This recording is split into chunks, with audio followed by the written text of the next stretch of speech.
warahmatullahi wabarakatuh. Apa kabar anak-anak?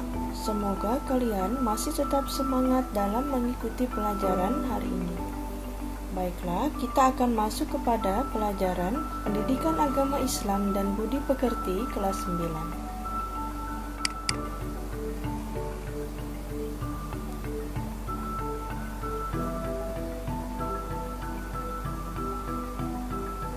Kehadiran Islam mendamaikan bumi Nusantara.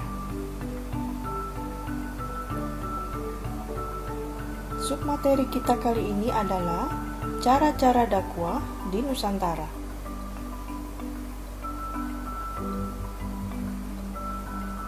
Tujuan pembelajaran, peserta didik diharapkan dapat mengidentifikasi cara-cara dakwah di Nusantara dengan baik,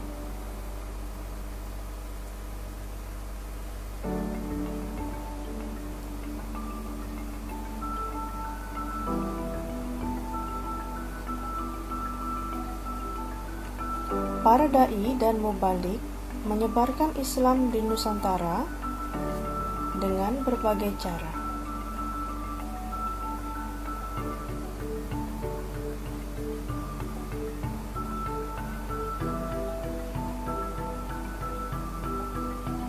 Yang pertama adalah perdagangan.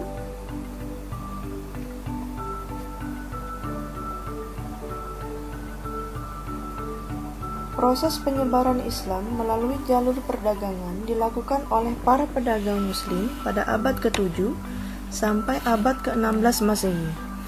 Para pedagang tersebut berasal dari Arab, Persia, dan India.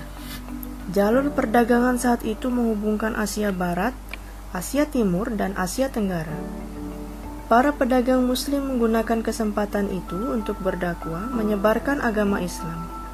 Mereka memiliki akhlak mulia, santun, dapat dipercaya, dan jujur. Hal inilah yang menjadi daya tarik sehingga banyak penduduk Nusantara secara sukarela masuk Islam. Banyak pedagang Muslim yang singgah dan bertempat tinggal di Indonesia. Sebagian ada yang tinggal sementara, ada pula yang menetap di Indonesia. Lambat laun, tempat tinggal mereka berkembang menjadi perkampungan Muslim.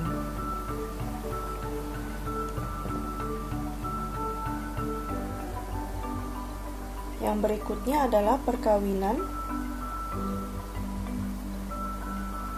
Sebagian pedagang Islam ada yang menikah dengan wanita pribumi, terutama putri bangsawan atau putri raja. Dari pernikahan itu mereka mendapat keturunan. Disebabkan pernikahan itulah banyak keluarga bangsawan atau raja masuk Islam, sehingga para pedagang tersebut menetap dan membentuk perkampungan Muslim yang disebut dengan Pekojan. Perkampungan Pekojan banyak dijumpai di beberapa tempat kota di Indonesia sampai saat ini.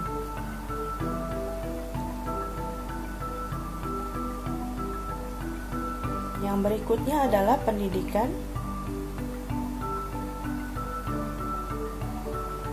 Para mubalik mendirikan lembaga pendidikan Islam di beberapa wilayah Nusantara. Lembaga pendidikan Islam berdiri sejak pertama kali Islam masuk ke Indonesia. Nama lembaga-lembaga pendidikan Islam itu berbeda di setiap daerah. Contohnya seperti di Aceh, lembaga-lembaga pendidikan Islam di sana dikenal dengan nama Meunasah, Dayah, dan Rangkang. Di Sumatera Barat dikenal dengan Surau, di Kalimantan dikenal dengan nama Langgar, sementara di Jawa dikenal dengan Pondok Pesantren. Di sanalah berlangsung pembinaan, pendidikan, dan kaderisasi bagi calon kiai dan ulama. Mereka tinggal di pondok atau asrama dalam jangka waktu tertentu menurut tingkatan kelasnya. Setelah menamatkan pendidikan pesantren, mereka kembali ke kampung masing-masing untuk menyebarkan Islam. Melalui cara inilah, Islam terus berkembang, menyebar ke daerah-daerah yang terpencil. Berikutnya adalah hubungan sosial. Para mubalik yang menyebarkan agama Islam di Nusantara pandai dalam menjalin hubungan sosial dengan masyarakat. Mereka yang telah tinggal menetap di Nusantara aktif membaur dengan masyarakat melalui kegiatan-kegiatan sosial. Sikap mereka santun, memiliki kebersihan jasmani dan rohani, memiliki kepandaian yang tinggi, serta dermawan.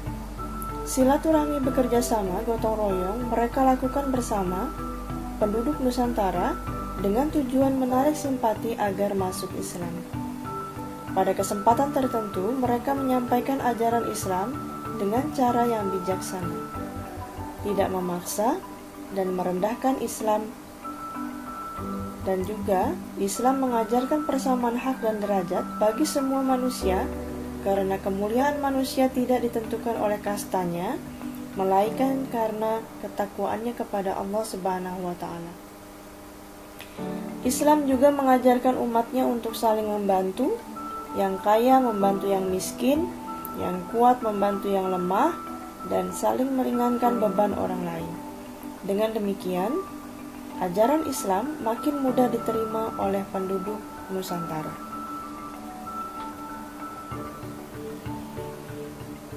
Berikutnya adalah kesenian. Sebelum Islam datang, kesenian dan kebudayaan Hindu-Buddha telah mengakar kuat di tengah-tengah masyarakat. Kesenian tersebut tidak dihilangkan, tapi justru digunakan sebagai sarana dakwah. Cabang-cabang seni yang dikembangkan para penyebar Islam diantaranya adalah seni bangunan, seni pahat, ukir, seni tari, seni musik, dan seni sastra. Seni bangunan misalnya adalah masjid, mimbar, dan ukiran-ukirannya masih menunjukkan motif-motif seperti yang terdapat pada candi-candi Hindu atau Buddha. Motif tersebut dapat dilihat dari Masjid Agung Demak, Masjid Agung Kesepuhan di Cirebon, Masjid Agung Banten, dan Masjid Baitur Rahman yang ada di Aceh. Demikian pula dengan pertunjukan wayang kulit, mereka tidak pernah meminta upah untuk menggelar pertunjukan. Penonton atau pengunjung gratis menyaksikan pertunjukan tersebut. Penonton hanya diminta agar mengikutinya mengucapkan 2 kalimat syahadat. Hal ini berarti para penonton telah masuk Islam. Sebagian besar cerita wayang kulit dikutip oleh cerita Mahabharata dan Ramayana. Namun, sedikit demi sedikit dimasukkan nilai ajaran Islam.